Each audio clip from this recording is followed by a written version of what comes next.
All right, joining me now here on the Matthew Filipovich Show is Natasha Leonard. Natasha is an assistant news editor at Salon, which you can find at salon.com. You can also find her on Twitter at Natasha Leonard. Natasha, thank you so much for being on the show.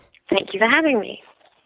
All right, so Natasha, you currently have a great piece up at Salon where you talk about how the drone debate is actually getting muddled, and how there's actually a lot of big questions and issues that drones raise that are getting all mixed up, starting specifically where it comes to military drones or domestic drones. So let's begin and talk about what are some of the big issues specifically on military drones. Well, I think the major issues that when people think they're talking about a drone debate is actually the intersection of a lot of debates about sovereign power, what the executive has the ability to do, with who knowing. So the broad question of military drones pretty much overlaps with the issue of targeted killing and extrajudicial executions, and how these questions are playing out with what the president can do, what the CIA can do, and who else is allowed to know about it. So that's the kind of broad terrain there. So yes. Yeah. So I mean, again, like it clearly, I mean, we're talking about a lot of places where drones are being flown. They're countries where we have not officially declared war, and so, you know, not even the war when we're doing strikes in countries where we're not technically at war with them. While some countries are like, you know, allowing us to do it like kind of, you know, unofficially with a wink and a nod, but still that really does raise serious you know, international law questions, doesn't it? Right. I think one of the main issues here is that with drone technology and the way warfare has developed in the past century, traditional notions of borders and invasion and really like the basic topographies of war have really shifted, and the legislation and the understanding of warfare hasn't really shifted to align with them. So now, you know, as Senator Rand Paul mentioned during his filibuster last week, this is warfare without geography and without stable temporality, and drone technology, the ability to strike without sending in soldiers or sending in very few soldiers or CIA agents, has sort of accelerated and constituted this new type of warfare. So it's very much to do with the technology, but it also came at a kind of corollary with the way that mass globalization has also blurred borders and notions of international sovereignty. So drones are very much part of this blurring of typical topographies, but they were also born of it too.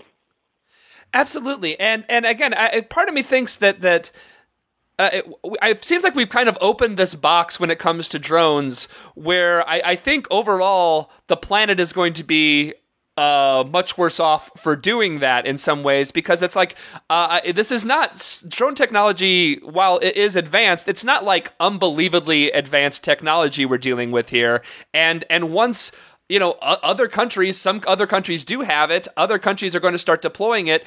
You know, who's to say that a drone can't be launched in America from South America somewhere fairly easily, and you know, having the same exact effect that we're having in other countries here in the United States. Right, and I think there's a risk here sometimes saying, you know, would we be better off with or without drones? And that's a very difficult question to ask, because as these technologies become developed, you know, they're not developed in a vacuum.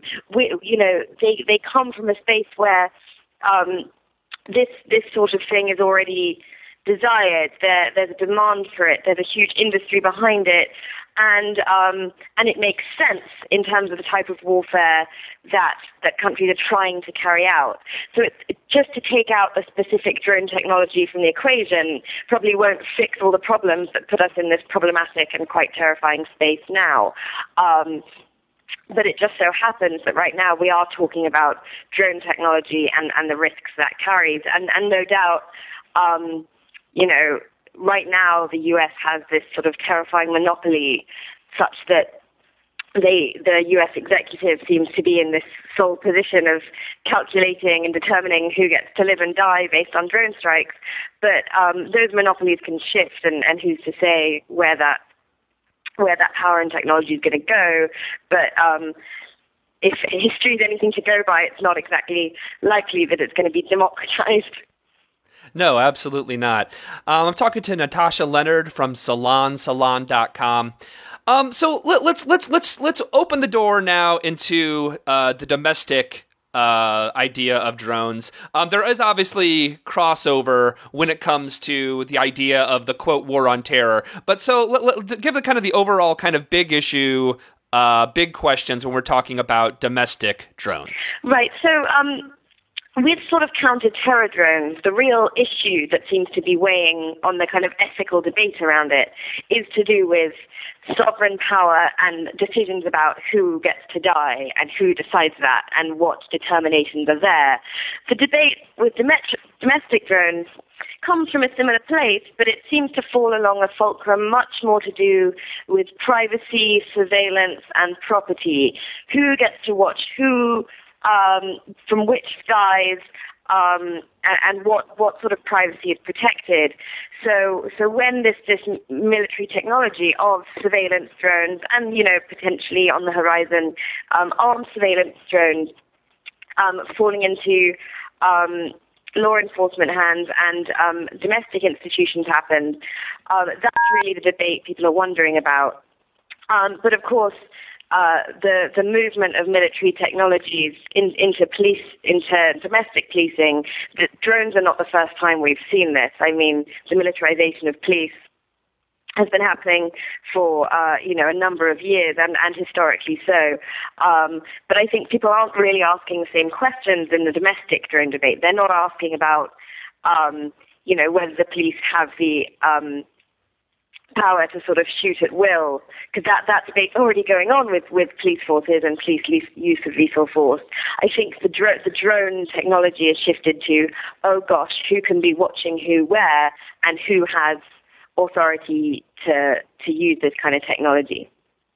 Absolutely, and I mean, and you're absolutely right when it comes to even the military-industrial complex has now completely sort of infiltrated local police forces. You write in your Salon piece about how many police forces have Bearcat tanks, and why a local police force would need a tank is entirely beyond me, and why that's even that would even be something necessary. But the truth is that's how this stuff works. The federal government makes contracts for this equipment, and eventually they make a newer, more expensive toy, and then the old toys essentially get handed down to the law enforcement on like state and local levels. Right, and there's just multi-billions to be made, and most drone manufacturers are in the US, so to think that there wouldn't be efforts supported by lawmakers too for these domestic drones to proliferate and to open up that market, I mean, that's just a fait accompli. That's what's going to happen. At the same time, there are efforts by lawmakers and privacy advocates to regulate and monitor how this domestic proliferation is going to work. And what we're seeing already is that it's falling along very similar lines as pretty much any proliferation of weapons or kind of control technologies, in that early legislative efforts are very much ensuring that private businesses and corporations can use surveillance drone technology at will, but can have mechanisms in place to ensure that they are not themselves spied upon by citizens. I think the best example is a bill that's been proposed in the Texas Capitol that would make it illegal for citizens to essentially use drone technology to spy on corporations, and this came about after a hobbyist, just a guy who was into robotics and drone technology, inadvertently caught illegal dumping of waste in a Texas river, which led to a federal investigation against a corporation in Texas, and so then efforts were put in place to ensure that the kind of surveillance of that kind of malfeasance wouldn't be enabled by drone technology. So we already see now that activists wanting to kind of arrest the use of this technology for their own purposes will certainly face obstacles.